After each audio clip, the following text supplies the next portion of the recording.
I agree. I mean, because the truth is that people have so much to say about your journey and about your life instead of focusing on their own.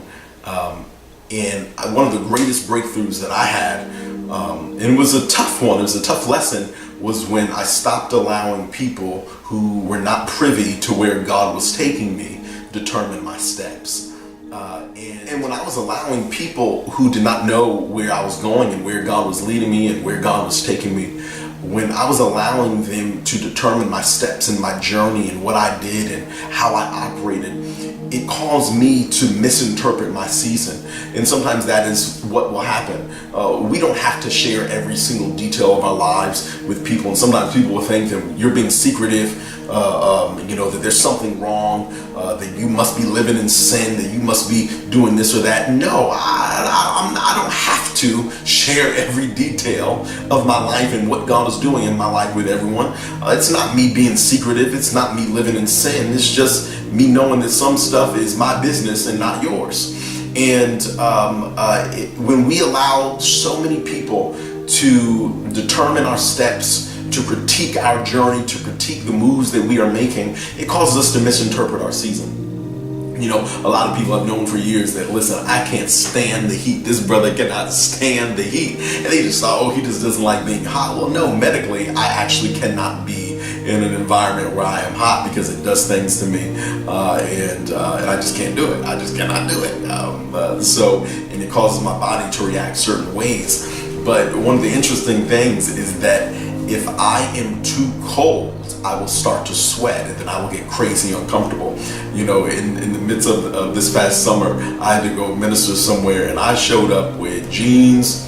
It was like 100-something degree weather. I showed up in jeans. I had on a long sleeve button up and I had on like a vest that you would wear in the wintertime, and people were like telling me to take it off. You're gonna look hot. You're gonna be hot, and all this other stuff. But they don't know my journey. They don't know some of the details of my life. And it looked like to them that I was misinterpreting my season. But what I knew, because I know me, I know what season it is, but I also know what I have to do. And so I think that the advice that I would give to someone who is dealing with everybody in their life having something to say, and they know that they've heard from God, perhaps they have spoken with wise counsel and people who know them very well, perhaps all that they've gone through multiple whisper tests as far as how they're wired, and that's one of the greatest whisper tests that you gotta go take yourself through the wiring test. What am I wired to do? I'm not wired to be in a very cold environment and then to get cold, because then I'll get warm. If I'm very cold, then I'll get warm and I'll start sweating again. I got that right.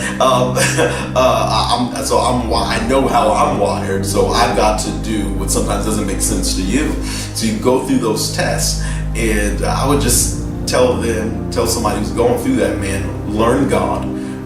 Ask God what season I am. Father, teach me to number my days. Not tell me when I'm going to die. I don't want to know when I'm going to die. I actually do. If I'm going to die, I don't want God to tell me. I got to get some stuff done. Not when Scripture says, teach me to number my days. It's not saying teach me to tell me when I'm going to die, when my life is going to be over, but teach me to recognize what season I'm in. Where am I? What's going on? Where am I? What am I supposed to do in this season? So I think we have to learn God. What season does God say that you are in? 2, learn you. You learn God. When you look in the mirror, when you see God, then you now see reflection of yourself. When you look at yourself, you see reflection of God. Because I am in the Father and the Father's in me. We are one and the same. I'm with God. I'm not God, big G. I'm God, little g. I'm of a God kind of being. That He's given me power and authority and dominion. So I've got to learn God. And then when I learn God, I learn myself. And then the third thing you got to do, man, is ignore the critics. That's what Nehemiah did. He ignored the critics and he kept on working.